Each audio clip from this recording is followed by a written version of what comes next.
Nas últimas décadas, as Forças Armadas brasileiras se tornaram um tema constante nos debates políticos do país. Durante as campanhas eleitorais, não é raro ouvir promessas de modernização dos equipamentos, avanços tecnológicos e melhorias nas condições dos militares, apresentadas como demonstrações de poder institucional e garantia da soberania nacional. No entanto, entre o que é anunciado e o que de fato se concretiza, existe uma distância persistente que alimenta insatisfações nos quartéis e reforça a desconfiança externa sobre a verdadeira importância dada à defesa. A análise inicial sobre esse cenário foi apresentada pelo portal DefesaNet, em um texto assinado pelo jornalista Nelson Durin, editor-chefe da publicação e especialista em temas militares e estratégicos.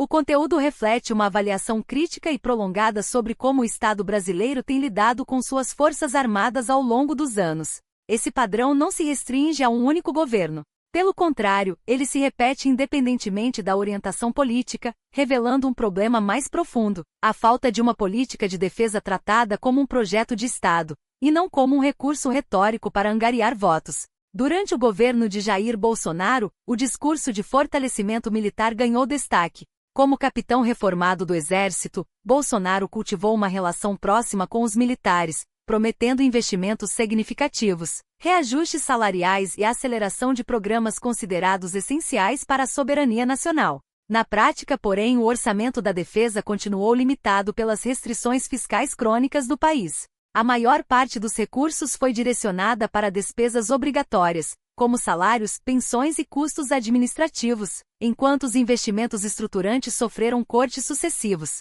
Programas estratégicos como o FX-2 Gripen e o ProSub e o Projeto Guarani avançaram em grande medida, graças a contratos firmados em governos anteriores. Não houve, portanto, uma mudança substancial no orçamento que justificasse a promessa de prioridade absoluta às Forças Armadas.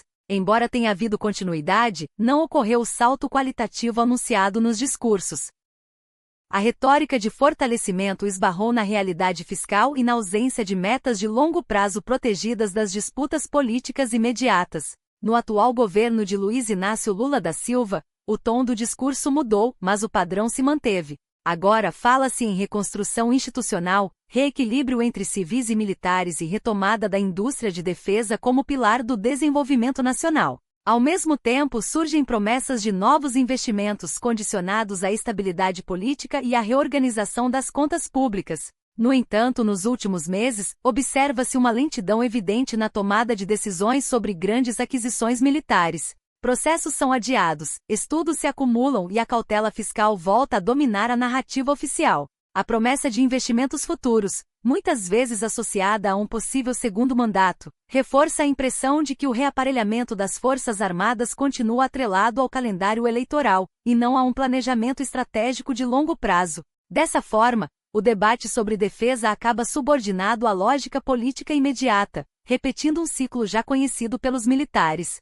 Um dos aspectos mais delicados dessa dinâmica é a relação entre a classe política e os militares. Historicamente, os oficiais das três forças tendem a acreditar nas promessas formais feitas pelo Executivo, muitas vezes apoiadas por declarações do Legislativo. Essa postura se explica pela disciplina hierárquica, pelo pragmatismo institucional e pela esperança recorrente de que o próximo orçamento será mais favorável. Contudo, a repetição de promessas não cumpridas gera um desgaste silencioso. A confiança institucional passa a conviver com um ceticismo crescente. Projetos estratégicos ficam à mercê de cortes orçamentários e mudanças repentinas de prioridades políticas. A cada novo governo, reacende-se a expectativa de que desta vez será diferente mesmo diante de um histórico que mostra o contrário. O problema, portanto, não se limita a um presidente ou partido específico, mas à ausência de um pacto nacional duradouro sobre defesa, capaz de transcender mandatos e ideologias.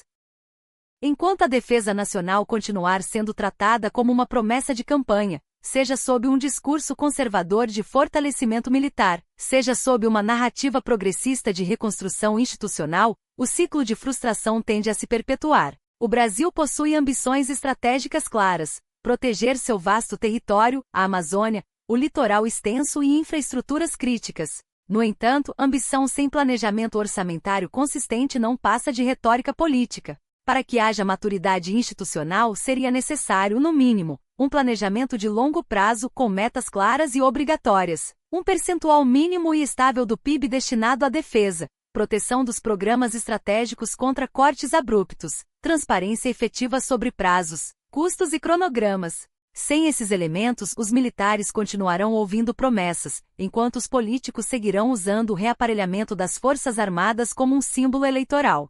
Após décadas de discursos repetidos e decisões sempre adiadas, até quando a defesa nacional será tratada como um instrumento retórico de governos, e não como um compromisso estratégico permanente do Estado brasileiro?